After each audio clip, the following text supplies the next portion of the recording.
অষ্টম শ্রেণীর শিক্ষার্থীরা, তোমরা সবাই কেমন আছো? আজ তোমাদের 4.1 অনুশীলনী অনুশীলনী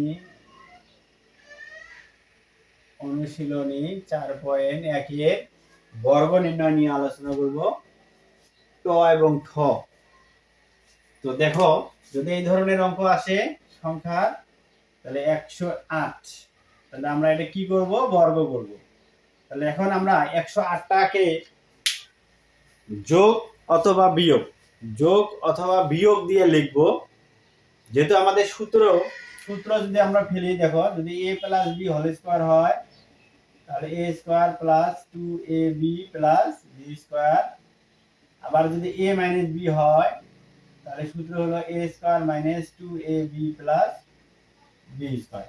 তাহলে দেখো, আমাদের সূত্রে দুইটা আমাদের আছে, পদ আছে। তো আমাদের এখানে দেখো একটা আছে, তাহলে এই জন্য আমরা যদি এরকম সংখ্যা থাকে, তাহলে আমরা দুইটা পদ বানাবো, সেটা যোগ দিয়ে হোক আর বিয়োগ দিয়ে হোক। যোগ বিয়োগ করলে যেন আবার 108 হয়। তো আমরা যদি এটাকে এইভাবে লিখি, যোগ দিয়ে যদি লিখি 100 যোগ 8, 100 যোগ 8 কত হয়? 108। তাহলে এখন আমরা দেখো, এর জায়গায় আছে 100 এবং বির জায়গায় আছে 8। তাহলে আমরা এখন এইভাবে লিখবো, দেখো, a plus b whole square সূত্র।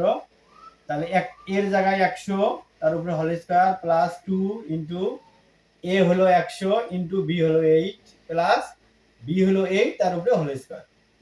এখন দেখো, 100 এর উপরে হোল স্কয়ার দেয়া আছে, অর্থাৎ 100 হলো দুইটা। তাহলে দুইটা 100 যদি আমরা গুণ করি, 100 যদি গুণ করি হবে 10,000, যোগ 100 দিয়ে 2 গুণ করলে 200, 200 দিয়ে আবার 8 গুণ করলে হবে কত? 1600, যোগ। এখন 8 এর উপরে হোল স্কয়ার দেয়া আছে, অর্থাৎ 8 আছে দুইটা। আমরা যদি দুইটা 8 গুণ করি, 8 8 64। এখন আমরা সব সংখ্যাগুলো যোগ করব। তাহলে 4 0 0 4, 6 0 0 6, 6 0 6 1 0 1 1। তাহলে এটা হবে আমাদের বর্গ নির্ণয়। এখন অনুরূপভাবে আমরা 606 করব। তাহলে দেখো, 606 যদি হয়, 606 এটাও প্লাস দিয়ে করা যায়। তাহলে 606 যদি বর্গ করি, তাহলে 600 যোগ 6, 606। তাহলে অনুরূপভাবে আবার এর জায়গায় বসাবো 600, তার উপরে হোল স্কয়ার প্লাস 2 ইনটু এর জায়গায় 600 ইনটু বির জায়গায় 6 প্লাস 6 এর উপরে হোল স্কয়ার। এখন দেখো, 600 এর উপরে হোল স্কয়ার দেয়া আছে, মানে দুইটা 600 যদি আমরা গুণন করি, তাহলে কত হবে? 36 দিয়ে 4টে 0 প্লাস 6 দোকানে 12, 6। তাহলে আমরা যদি গুণ করি, 2 গুণন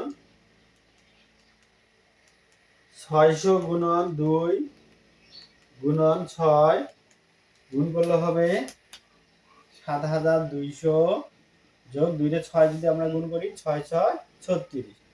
এখন আমরা যোগ করব, তো 6 0 0 6 3 0 0 3 2 0 2 7 0 7 3 6। তাহলে এটা হবে আমাদের